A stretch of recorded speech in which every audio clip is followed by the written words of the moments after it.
अस्सलाम वालेकुम viewers, I am Hina Mahjabeen. I hope you all will be fine. आज मैं आपको प्रोवाइड करने वाली हूँ डिफरेंट जो फाइनल टर्म पास्ट पेपर्स हैं वीयू के वो, और आज हमारा है पार्ट नंबर 19। पार्ट नंबर 1 से 18 तक मैं आपको डिफरेंट सब्जेक्ट्स के आप लोगों की रिक्वेस्ट के अकॉर्डिंग पास्ट पेपर्स प्रोवाइड कर चुकी हूँ। आज भी पास्ट पेपर प्रोवाइड करूँगी, इसकी भी रिक्वेस्ट आई थी। इसके साथ साथ आप लोगों को गाइडलाइंस भी प्रोवाइड करूँगी कि किस तरीके से आप लोग इसको बेस्ट वे में यूज़ कर सकते हैं। मैं हर अपनी वीडियो में जो पास्ट पेपर्स की है ये गाइडलाइंस बताती हूँ ताकि सबको पता चल जाए कि किस तरह से वो इन पेपर्स को यूज़ कर सकते हैं। लेकिन पेपर्स शेयर करने से पहले और गाइडलाइंस शेयर करने से पहले अगर आप मेरे चैनल पर न्यू हैं तो प्लीज़ मेरे चैनल को सब्सक्राइब कर दें, बेल आइकन को ज़रूर क्लिक कीजिएगा ताकि जो न्यू आपके पास इंफॉर्मेटिव वीडियोस के नोटिफिकेशंस हैं वो पहुंच जाएं। लाइक भी कीजिएगा, शेयर भी कीजिएगा। ओके, फर्स्ट हम स्टार्ट करेंगे अपनी गाइडलाइंस से। चलें जी, मैं गाइडलाइंस हर वीडियो में इसलिए प्रोवाइड करती हूँ क्योंकि ज़रूरी नहीं है कि हर कोई हर वीडियो देखता है। यानी पास्ट पेपर्स की डिफरेंट वीडियोज़ हैं। 19th पार्ट है आज हमारा, मीन्स हम 18th पार्ट में अपलोड कर चुकी हूँ। ठीक है, तो आपके जो रेलिवेंट पेपर्स हैं मैं उनके लिंक्स प्रोवाइड कर देती होती हूँ। गाइडलाइंस में अपने एक्सपीरियंस बेस पर, यानी मैं जो यूज़ करती थी पहले तो मुझे नहीं पता था। थर्ड सेमेस्टर में जाकर मुझे थोड़ा सा हुआ, ये मैंने खुद एक तरह से ना डिस्कवर किया ये मेथड कि इस तरीके से अगर करें तो ज़्यादा इजी हो जाएगा प्रिपरेशन करना और कोई इंपॉर्टेंट टॉपिक भी स्किप नहीं होगा।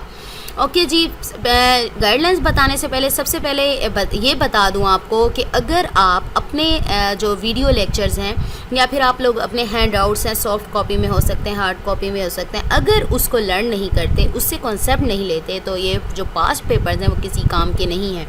अगर आप चाहते हैं कि अच्छे तरीके से डिग्री लें। हाँ, कुछ लोग कहते हैं कि भाई मैं पढ़ता नहीं हूँ, पूरा सेमेस्टर पढ़ता नहीं हूँ और मैं क्या करता हूँ लास्ट में पास्ट पेपर उठाता हूँ, पास हो जाता हूँ। भैया ऐसे पास होने का क्या फ़ायदा, ऐसी डिग्री का क्या फ़ायदा जिससे आपको कुछ पता ही नहीं चला कि आपने पढ़ा ही क्या था। ये यूनिवर्सिटी लेवल है। आपने अगर जॉब करनी है तो आपके इन्हीं क्वेश्चन से आप लोगों से जो इंटरव्यू लिया जाएगा या टेस्ट होगा तो यही क्वेश्चन पूछे जाएंगे।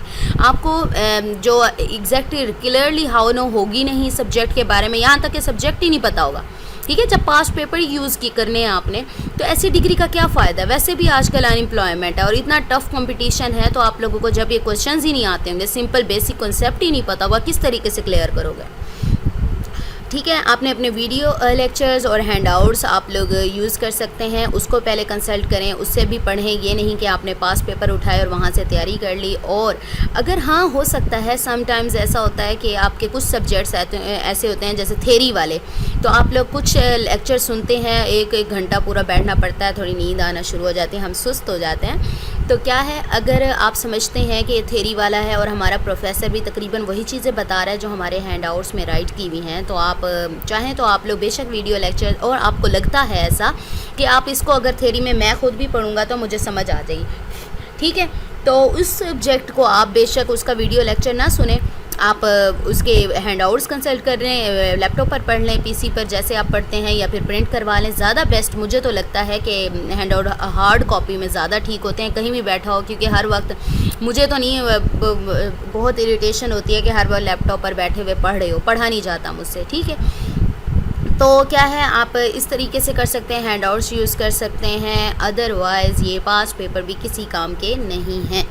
चलें जी, गाइडलाइंस प्रोवाइड करती हूँ। अच्छा, ये गाइडलाइंस अगेन बता दूँ, ये मैंने अप्लाई की हैं, ये मेरी हैं, ये नहीं है। और ये जो मैंने आपको बताया कि आप वीडियो लेक्चर बेशक जो सब्जेक्ट लगता है आपको, ये आप लोगों की अपनी आपको जो जैसे इजी लगे आप लोग कर सकते हैं। ठीक है, ये मैं अपने एक्सपीरियंस बेस पर बता रही हूँ क्योंकि मैं खुद ऐसे करती थी। जो मुझे मुश्किल लगता था तो मैं कहती थी अच्छा लेक्चर ना सुनूँ। ये नहीं है कि आपने लेक्चर सुनना ही नहीं है, कि मैंने कह दिया है कि आप, या फिर आप गलत कह रही हैं लेक्चर सुनना चाहिए, इस तरीके कमेंट्स आएँ।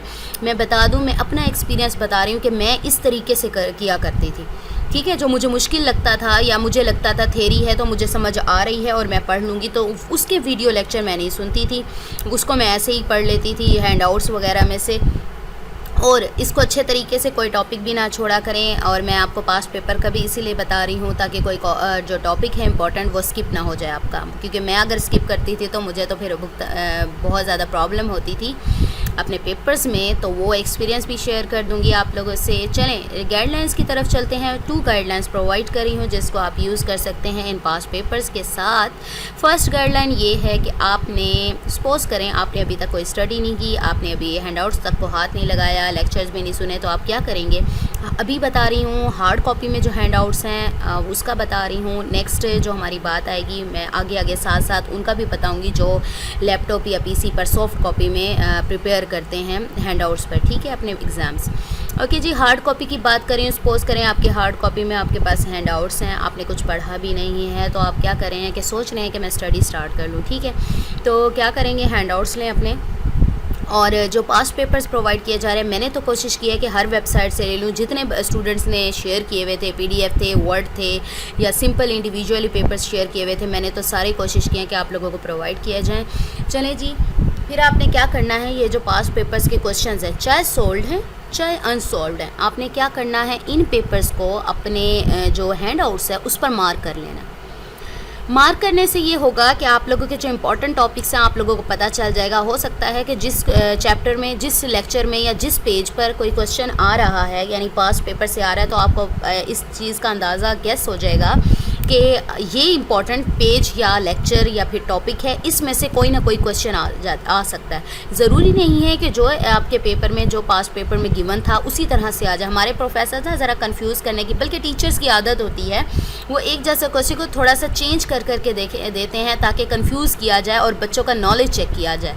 तो नॉलेज चेक करने के लिए ज़रूरी नहीं है वही क्वेश्चन हो सकता है आंसर वही हो, क्वेश्चन चेंज करके दे दें, ठीक है। ये आप लोगों की कैपेबिलिटीज़, आप किस तरीके से उस टॉपिक को या उस लेक्चर को प्रिपेयर करते हैं कि अगर इसके बारे में कोई भी क्वेश्चन पूछा जाए तो आप जल्दी से उसका आंसर दे दें, ठीक है। और ये होगा कि आपका कोई इंपॉर्टेंट टॉपिक भी स्किप नहीं होगा, यानी आपको पता होगा मैंने ये टॉपिक भी पढ़ना है। समटाइम्स ऐसा होता है, मैं अपना बता रही हूँ, मैं क्या जब पढ़ती थी तो मेरा एक लेक्चर हुआ होता था या एक लेक्चर भी कंप्लीट कर रही होती, तो एंड में ये होता है उकता जाता है इंसान बहुत ज़्यादा, ये दिल नहीं करता, बस मैं थक गई हूँ, इतना पढ़ लिया, बस हो गई है मेरी।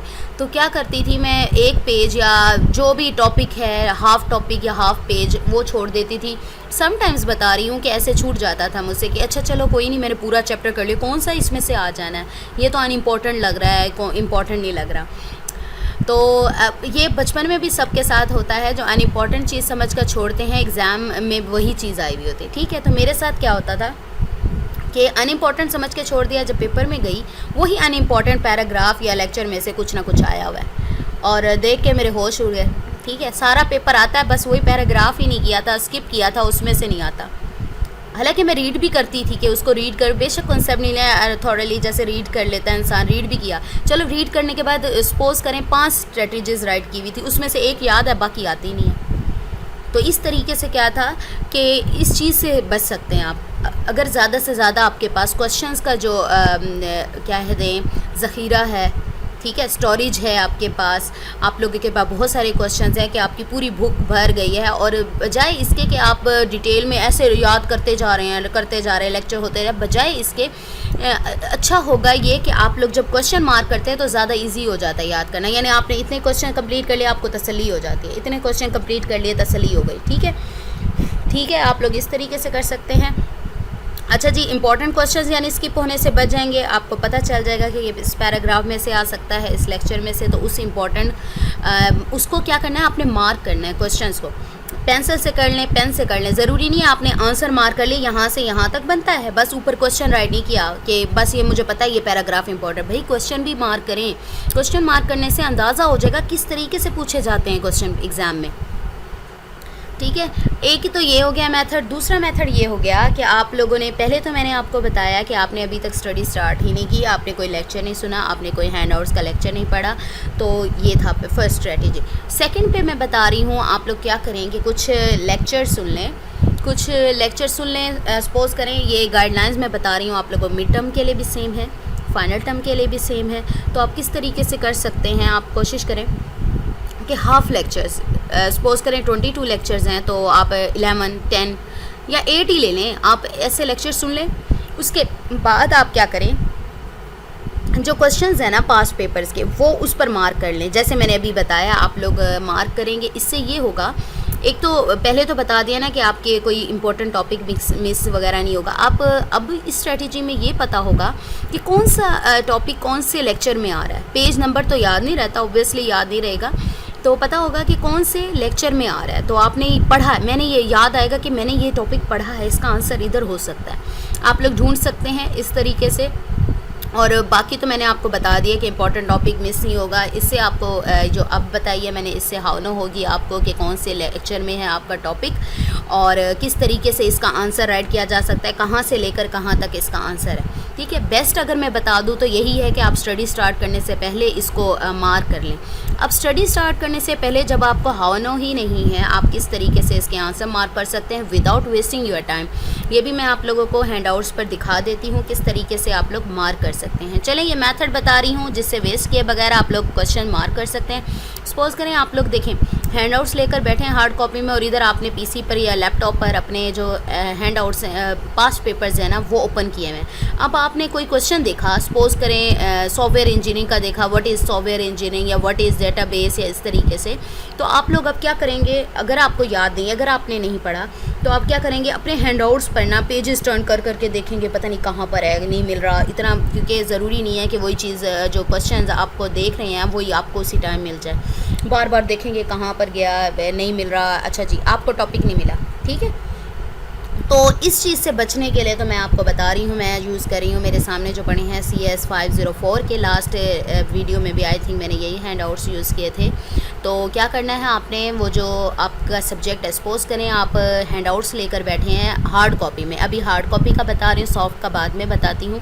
हार्ड कॉपी में यानी प्रिंटेड फॉर्म में अपने हैंडआउट्स लेकर बैठे हैं और PC या लैपटॉप पर आपने अपने जो पास्ट पेपर्स हैं ना वो भी ओपन किए हुए यानी उधर से देख रहे हैं। तो आपने क्या करना है, साथ ही अपने जो सॉफ्ट कॉपी में यानी PDF जो आपके हैंडआउट्स हैं उसको भी ओपन कर लें। ठीक है, ओपन करके बैठेंगे आप लोग, ओके, कंट्रोल F करें यानी जो सर्च बार है वो निकल आएगी। सपोज़ करें आपका जो क्वेश्चन है वो है software engineering, what is software engineering या डिफाइन सॉफ्टवेयर इंजीनियरिंग या डिफाइन सॉफ्टवेयर, इस तरीके का कोई क्वेश्चन है। तो मैं इसको करती हूँ सॉफ्टवेयर, ठीक है, तो मैं इसको एंटर करती हूँ। देखें जहाँ जहाँ सॉफ्टवेयर इंजीनियरिंग है ये वहाँ वहाँ मुझे ले जाएगा। जैसे आप लोग क्विज़ेस करते हैं, देखें ये भी आंसर नहीं है, ये देखें ये तो ऊपर दे रहा है, ये देखें सपोज़ करें मेरा आंसर बन रहा है, देखें कितना सारा सर्च कर दिया, उस कीवर्ड पर ले जाएगा जो आपके क्वेश्चन में था। और याद रखिएगा कि ठीक कीवर्ड दें आप। सपोज़ करें आपने अब सॉफ्टवेयर इंजीनियरिंग था, या तो मैं सॉफ्टवेयर इंजीनियरिंग दे देती या इंजीनियरिंग दे देती तो मेरा निकल आता। वो कीवर्ड दें जो आपको लगे कि इसकी हैंडआउट्स में इजीली आपको अवेलेबल होगा, यानी ठीक तरह कीवर्ड आप लोग जैसे MCQs करते हैं, आप लोग हैंडआउट्स ओपन करके बैठ जाते हो सारे, तो कीवर्ड ठीक देंगे तो तब जाके आपको आंसर मिलेगा, अदरवाइज़ नहीं मिलेगा, फिर ढूंढते रह जाना। ठीक है, मेरा था डिफाइन सॉफ्टवेयर इंजीनियरिंग या एलेबरेट कह लें या डिफाइन कह लें या व्हाट इज़ कह लें। तो मेरा जो आंसर है, सपोज़ करें देखें इंट्रोडक्शन है तो मैं इसी को ही ले लेती हूँ, यहाँ से लेकर मेरा यहाँ तक आंसर बनता है। ठीक है, तो आपने क्या करना है, अपने जो हार्ड कॉपी में अपने हाथ में जो हैंडआउट्स लेकर बैठे हैं प्रिंटेड फॉर्म में, आप देखें पेज नंबर क्या है, 4 है, फिर भी आप टॉप पर तो नहीं राइट है, बॉटम पे या टॉप पर पेज नंबर देख लिया करें, समटाइम्स थोड़ा सा डिफरेंस आ रहा होता है। ये देखिए यहाँ पेज नंबर 1 है, क्योंकि वो प्रीफेस और इंडेक्स के भी पेजेस होते हैं ना, वो काउंट नहीं किए हुए होते हैं। तो यहाँ तो 4 आ रहा है, यहाँ देख लें पेज नंबर 1 है। तो अपने हैंडआउट्स में आप लोग क्या करेंगे, पेज नंबर 1 ओपन कर लें और अपना जो आंसर है वो देखकर यहाँ से लेकर यहाँ तक मार्क कर लें। मार्क करने के साथ साथ आपने वो क्वेश्चन भी राइट करना है जो कि आपके पास्ट पेपर से आप लोग देखकर उसका आंसर मार्क करें, अदरवाइज़ आपको पता ही नहीं चलेगा कि किस तरीके से क्वेश्चन आ सकता है। ठीक है, तो ये इस तरीके से आप लोग बजाय इसके कि बार बार पेजेस टर्न कर रहे हैं और ढूंढ रहे हैं कि मेरा आंसर कहाँ है या ये टॉपिक कहाँ है, यहाँ तक कि आंसर को तो छोड़ें आपको वो टॉपिक भी नहीं मिलता। ठीक है, तो इस तरीके से आप लोग अपना टाइम वेस्ट किए बगैर इसको पास्ट पेपर्स के जो क्वेश्चंस हैं या जो भी क्वेश्चंस मार्क करना चाहते हैं इंपॉर्टेंट टॉपिक, आप यहाँ तक के असाइनमेंट्स भी इसी तरीके से बना सकते हैं। आपके असाइनमेंट में था ना, write a note on software engineering या write a note on software, what do you know about software, इस तरीके से क्वेश्चन है। आप कीवर्ड लिखें, वो टॉपिक निकालें, जहाँ जहाँ वो टॉपिक है उसको रीड करें। अगर आपका रेलिवेंट है असाइनमेंट से तो आप इसको भी मतलब टॉपिक को पढ़ सकते हैं और उसका कॉन्सेप्ट या सर्च इंटरनेट पर कर लें आप लोग। ठीक है, ये असाइनमेंट्स भी ऐसे ही बनाती हूँ मैं। अच्छा जी, ये हो गया, ये तो मैंने आपको बता दिया जो हार्ड कॉपी में के टर्न किए बगैर। अच्छा, इसका टाइम, अगर आपकी स्पीड अच्छी है, आप अच्छे तरीके से जल्दी जल्दी आंसर ढूंढ लेते हैं, आप शार्प हैं, तो ठीक है, आपको एक दिन, ज़्यादा से ज़्यादा 2 दिन या 3 दिन लग जाएंगे। अगर आप स्पीडी नहीं हैं तो आपको 3 से 4 दिन लगेंगे। लेकिन ये होगा कि जब भी आप प्रिपेयर करेंगे आपको ये पता होगा कि मेरे इंपॉर्टेंट टॉपिक्स कौन से हैं, मैंने ये स्किप नहीं करना, जिसे समटाइम्स हम अनइम्पॉर्टेंट समझ के स्किप कर देते हैं। ज़रूरी नहीं है कि क्योंकि इतने ज़्यादा भी क्वेश्चंस नहीं होते, ज़रूरी नहीं है कि सारे आप लोग कवर कर लेंगे, लेकिन ज़्यादा से ज़्यादा मैक्सिमम तो कवर कर सकते हैं ना इंपॉर्टेंट टॉपिक्स, ठीक है। चलिए जी, अब मैं आपको बता देती हूँ। ये तो मैंने बताया था जो हैंडआउट्स लेकर बैठे हैं हार्ड कॉपी में, यानी प्रिंटेड फॉर्म में था, उन्होंने तो चलो मार्क कर लिया। अब जो स्टूडेंट्स जिनकी आदत हैबिट होती है कि वो पीसी या लैपटॉप पर ही हैंडआउट्स जैसे मैं ओपन करके बैठी हूँ वैसे ही प्रिपेयर करते हैं, तो उनके लिए क्या है, वो भी अपने नोट्स बना सकते हैं या फिर जो भी हाईलाइट करना है या क्वेश्चंस राइट कर सकते हैं, वो ऐसे सॉफ्ट कॉपी में भी राइट कर सकते हैं। मैंने आपको कहा, सपोज़ करें मेरा आंसर यहाँ से यहाँ तक है, मैं इसके लिए यूज़ करूँगी हाईलाइटर। ये देखें टूल टिप पर नज़र आ रहा है हाईलाइट टेक्स्ट। अगर इधर करती हूँ तो देखिए क्या नज़र आता है, ऐड स्टिकी नोट। मैं हाइलाइटर तो आप लोगों को पता है किसी भी इंपॉर्टेंट क्वेश्चन को या इंपॉर्टेंट लाइन को हाईलाइट करने के लिए यूज़ होता है। आम जो हम रियल लाइफ में यूज़ करते हैं, येलो कलर का, ग्रीन कलर का, यहाँ पर ये यही काम करेगा। स्टिकी नोट्स आप लोगों ने देखे होंगे, आजकल बच्चों ने बहुत लिए हुए होते हैं, अपनी बुक्स को ख़राब नहीं, स्पॉइल नहीं करते। और यही स्टिकी नोट्स इंपॉर्टेंट जो क्वेश्चंस हैं ना अपने बुक पेजेस पर, वही नोट्स ना चिपका देते हैं या पेस्ट कर देते हैं, ठीक है। चलिए जी, मैं भी यहीं पर यूज़ कर रही हूँ। सपोज़ करें इसको क्लिक करती हूँ, जो मैंने हाईलाइट करना है, देखें ये इस तरीके से रेक्टेंगल सा बना हुआ आ जाएगा। तो मैं यहाँ से लेकर यहाँ तक अपना जो आंसर है ना वो मार्क कर लें, हो गया येलो। अब मैंने आपको कहा था कि आंसर मार्क करने के साथ साथ आपने क्वेश्चन भी राइट करना है। भाई ये PDF फाइल है, हम किस तरीके से क्वेश्चन राइट करें, तो आप इसके लिए यूज़ करेंगे स्टिकी नोट्स का। स्टिकी नोट है, ये क्लिक किया, ये देखें जहाँ पर भी आप क्लिक करेंगे वहाँ ये क्लिक करेंगे, वहीं पर ये नोट आ जाएगा। यानी मैंने इधर किया, इधर करती तो इधर आ जाता। अब ये कॉपी से निकल आया, स्टिकी नोट्स होते हैं ना आम में, तो इसमें भी ये देखिए स्टिकी नोट निकल आया। तो इस पर क्या है, मेरा था define software engineering, software GIN, ठीक है। तो क्वेश्चन मार्क, यानी मेरा ये हो गया क्वेश्चन डिफाइन। से इसको मिनिमाइज़ कर दें, आप ये देखें बिल्कुल ख़राब हुए बगैर। बस आप लोग जब भी अपने हैंडआउट्स ओपन करेंगे तो आपके ये हाईलाइट हुआ होगा, और आप अगर आप देखना चाहते हैं क्वेश्चन तो या तो इस पर टूल टिप रख दें तो आपके पास क्वेश्चन आ जाएगा, ठीक है। ये देखें इसको क्या हुआ है, चलें इसको क्लिक करें आप, ये यहाँ से डिफाइन सॉफ्टवेयर इंजीनियरिंग निकल आएगा। आप अपना क्वेश्चन देख सकते हैं, ये देखें जहाँ इसके ऊपर रखें और आपके पास देखें डिफाइन सॉफ्टवेयर इंजीनियरिंग। अगर क्लिक नहीं भी करते टूल टिप पर नज़र आ जाएगा कि ये क्या चीज़ है, जैसे मेन्यू नज़र आ जाता है, ठीक है, आपको पता चल जाएगा। और याद रखिएगा जब आप इस तरीके से हैंडआउट पर हाईलाइट करते हैं तो इसको सेव करना मत भूलिएगा। सेव एज़ कर दें या सेव कर दें, सपोज़ करें मैं सेव करती हूँ। सेव इसलिए कि जो आपने हाईलाइट किया है वो एज इट इज़ रहे। अगर मैं इसको सेव करती हूँ, वो कहता है ऑलरेडी है, तो आपने तो do you want to replace it, आपने तो नोट्स बनाया तो आप रिप्लेस यस करेंगे, ठीक है। मैं नो कर रही हूँ क्योंकि मैंने तो रिप्लेस नहीं करना, क्योंकि मैंने बार बार समझाना होता है यही, तो मैं नहीं चाहती सेव हो। तो आप करेंगे येस, तो आपका सेव हो जाएगा, यानी एज इट इज़ रहेगा। जब भी आप ओपन करेंगे तो आपके जो इंपॉर्टेंट क्वेश्चंस है वो ऐसे ही हाईलाइट हुए हुए रहेंगे, ठीक है। चलिए जी, आपको समझ तो आई गई होगी आप अच्छे तरीके से। अगर इस दफ़ा नहीं तो आप नेक्स्ट टाइम भी ये मेथड यूज़ कर सकते हैं, क्योंकि अब तो पेपर्स में बहुत कम टाइम रह गया है। तो क्या है, आप लोग नेक्स्ट टाइम यूज़ कर लीजिएगा। जैसे न्यू सेमेस्टर स्टार्ट होता है, अपने पेपर्स सर्च करें, पास्ट पेपर्स लें, उनसे क्वेश्चंस मार्क करें और अच्छे तरीके से तैयारी कर लें, इंपॉर्टेंट टॉपिक्स कवर करें। ओके जी, आज मैं आपको दिखा दूँ, बहुत ज़्यादा रिक्वेस्ट आई थी इन पेपर्स की। कुछ पेपर्स हैं HRM का कहा था मुझे, और PSY 504 या 505 का कहा था, वो भी पेपर्स मुझे नहीं मिले। और CS 601 का कहा था, वो भी पेपर्स नहीं मिले। मैंने पहले अपलोड तो किए थी इसकी जो पेपर्स का लिंक, लेकिन किसी ने मुझे किसी स्टूडेंट ने कहा कि ये जो बुक है वो अपडेट हो चुकी है, न्यू आ गई है, तो इसलिए फिर पास्ट पेपर्स तो नहीं होंगे वही वाले, क्योंकि वो तो काफ़ी साल पुराने हैं, इसलिए मैंने वो लिंक हटा दिया, ठीक है। बाकी जो पेपर्स अभी तक नहीं प्रोवाइड कर चुकी या जिसने रिक्वेस्ट की थी, तो आई एम सॉरी टू से, लेकिन वो पेपर्स मुझे नहीं मिले किसी भी वेबसाइट से। मैंने बहुत कोशिश की, लेकिन अब जो रिक्वेस्ट आएगी उसके अकॉर्डिंग भी पेपर्स सर्च करूँगी मैं, और आप लोग अपनी रिक्वेस्ट के अकॉर्डिंग पेपर्स ले सकते हैं। चलिए जी, मैं लिंक्स वगैरह का तो बाद में प्रोवाइड कर दूंगी, आपको बता देती हूँ कौन से पेपर्स प्रोवाइड कर रही हूँ। BT302 इसकी रिक्वेस्ट आई थी, 60 MGT 601 final term past papers हैं, MGT 613, PSY 404 के फाइनल टर्म पेपर्स हैं, PSY 406 के फाइनल टर्म पेपर्स हैं, ZU 507 के फाइनल टर्म पास्ट पेपर्स हैं। ओके जी, इनके फाइनल टर्म पेपर्स के साथ साथ मैं आप लोगों को ड्राइव्स के लिंक प्रोवाइड करती हूँ। दूसरा जो वन आज हमारा 19th पार्ट है, ठीक है। आई थिंक मैंने कुछ और तो नहीं खोल लिया, चलें 18th 19th पार्ट है हमारा। चलें मैं देखती हूँ, BT हाँ जी यही है, मैंने part number I think wrong right कर दिया। 19th पार्ट है हमारा, ठीक है, 19th पार्ट है हमारा। तो आपको जो 18 पार्ट हो गए हैं उसके पेपर्स भी जो लिंक्स हैं वो प्रोवाइड कर दिए हैं, और साथ में मैं आपको दिखा भी दूंगी, बल्कि यहाँ पर तो इतना प्रोमिनेंट नज़र नहीं आ रहा तो मैं आपको यहाँ पर दिखा दूंगी। चलें जी, फाइनल टर्म पेपर्स जैसे ही आप लोग यूज़ करेंगे, लिंक ओपन करेंगे, वीडियो आपकी रन कर रही होगी तो आप लोग किस तरीके से एक्सेस कर सकते हैं अब मैं आपको ये बताती हूँ। ओके जी,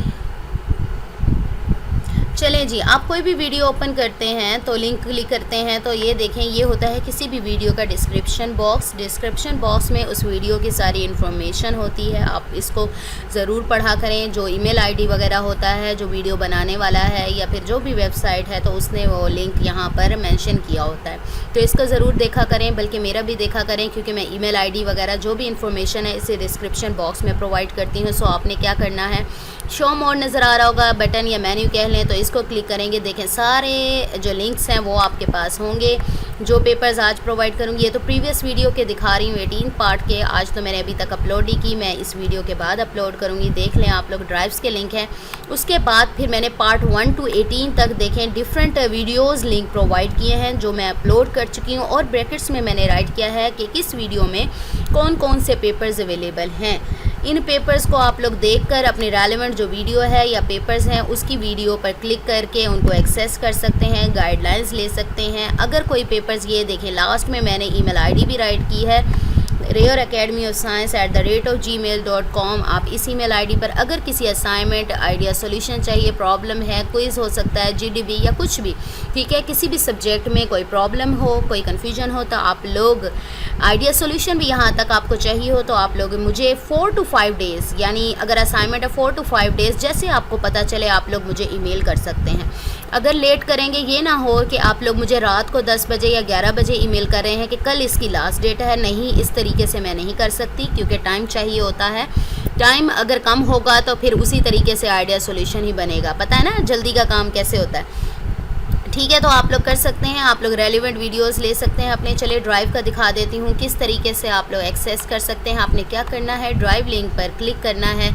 याद रखिएगा कि अपने जीमेल अकाउंट में आप ऑलरेडी लॉगिन हो, अगर नहीं होंगे तो इसको एक्सेस नहीं कर सकते। सपोज करें अगर आप चाहते हैं कि ये सारे पेपर्स आप लोग एक्सेस कर लें तो आपने क्या करना है, यहाँ डाउन एरो नज़र आ रहा है उसको क्लिक करेंगे तो डाउनलोड का बटन या मेन्यू नज़र आएगा, उसको क्लिक करेंगे। यहाँ डाउनलोडिंग स्टार्ट हो गई है, बट मैं नहीं चाहती डाउनलोड हो जाए क्योंकि स्पेस नहीं है, तो कैंसिल डाउनलोड करी हूँ। आप लोग डाउनलोडिंग होने के बाद क्या करेंगे, डेस्टिनेशन मांगेगा आपसे, ये प्रॉम्प्ट डायलॉग बॉक्स। तो आप लोग जो जहाँ पर डाउनलोड करना चाहते हैं, सपोज़ करें आप डेस्कटॉप पर इसको डाउनलोड करना चाहते हैं किसी फ़ोल्डर में, आप वही डेस्कटॉप या फिर वही फ़ोल्डर असाइन करेंगे और उसके बाद वहाँ ये डाउनलोड हो जाएगा। अगर आप चाहते हैं, ये तो मैंने बताया कि पूरे पेपर्स, ऑल पेपर्स आप चाहते हैं कि एक ही बार में डाउनलोड कर लें, लेकिन अगर आप चाहते हैं कोई स्पेसिफिक पेपर या इंडिविजुअल पेपर, एक मैं सपोज़ करें ये पढ़ना चाहती हूँ तो मैं सिर्फ इसी को डाउनलोड कर लूँ और बाद में बाकी कर लूँगी, तो मैं इसी पेपर पर राइट क्लिक करूँगी और यहाँ पर डाउनलोड का टैब है या मेन्यू है तो उसको क्लिक करके मैं इसको डाउनलोड कर लूँगी। सिंपल डाउनलोडिंग तो सबको आती है, वो सब कर सकते हैं। तो क्या है, आप लोगों को आई थिंक पता चल गया होगा किस तरीके से आप लोग इन पेपर्स को एक्सेस कर सकते हैं। ईमेल आईडी गिवन है। अगर कोई आइडिया सोल्यूशन चाहिए हो तो 3 to 4 डेज़ या 4 to 5 डेज़ पहले, यानी जैसे ही आपके पास असाइनमेंट का जो नोटिफिकेशन आता है या असाइनमेंट असाइन होती है तो उसी डेट को आप लोग मुझे ईमेल कर सकते हैं, फिर मैं प्रायोरिटी बेसिस पर उसी तरह से आइडिया सोल्यूशन प्रोवाइड करूँगी। आई होप आप लोगों की हेल्प हो जाएगी। आपने क्या करना है, मुझे अपनी दुआओं में याद रखना है, अपना ख्याल रखना है। टेक केयर, अल्लाह हाफ़िज़।